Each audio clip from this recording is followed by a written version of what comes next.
माँ की ममता एक प्रेरणादायक कहानी। गांव के किनारे एक छोटी सी झोंपड़ी में एक बूढ़ी माँ अपने बेटे के साथ रहती थी। उसका बेटा रमेश शहर में नौकरी करता था। माँ बहुत सादा जीवन जीती थी। एक छोटी सी बकरी, कुछ मुर्गियाँ और अपनी मिट्टी की बनाई रसोई। वह बेटे के लिए हर महीने कुछ पैसे बचा कर रखती थी ताकि कभी बेटे को जरूरत पड़ी तो काम आ सके। रमेश शहर में रहने लगा और धीरे धीरे माँ से उसका संपर्क कम होने लगा। पहले हर हफ्ते फ़ोन करता था, फिर महीने में एक बार और फिर बिल्कुल चुप्पी।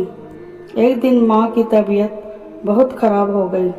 गांव के एक लड़के को भेजा कि रमेश को बुला लाए। रमेश ने जवाब दिया, मुझे बहुत काम है, अभी छुट्टी नहीं मिल सकती। डॉक्टर को दिखा देना और कुछ पैसों की ज़रूरत हो तो बता देना। माँ ने कुछ नहीं कहा, बस एक कागज़ पर कुछ लिखा और अपने सिरहाने रख लिया। कुछ हफ्तों बाद गांव से खबर आई कि माँ अब इस दुनिया में नहीं रही। रमेश शहर से भागता हुआ आया, मगर अब बहुत देर हो चुकी थी। माँ के अंतिम संस्कार के बाद गांव वालों ने वो कागज़ रमेश को थमाया। कागज़ पर माँ ने लिखा था, बेटा, मुझे तुझसे कोई शिकायत नहीं। तू बड़ा आदमी बन गया है, यही मेरी खुशी है।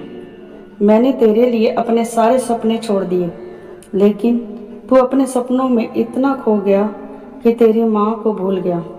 जब तू गिरा करता था तो मैं तुझे उठाया करती थी। जब तुझे बुखार आता था तो रात भर तेरे सिर पर पट्टी रखती थी, और आज जब मुझे बुखार आया तो बस तेरा एक स्पर्श चाहिए था। कोई बात नहीं बेटा, अब तू और आगे बढ़। बस कभी कभी मेरी याद आ जाए तो मेरी वही झोपड़ी देख आना, वहीं मेरी ममता अब भी तुझसे लिपटी होगी। रमेश की आंखों से आंसू बह निकले। उसने अपने जीवन की सबसे कीमती चीज खो दी थी, माँ की ममता। सीख, दुनिया की कोई दौलत माँ की ममता से बढ़कर नहीं होती। माँ कभी शिकायत नहीं करती, पर उसकी चुप्पी सबसे बड़ी पुकार होती है। जब तक वह साथ है, उसे महसूस कीजिए, समय दीजिए और प्रेम दीजिए, क्योंकि एक दिन वो भी खामोश हो जाएगी, हमेशा के लिए।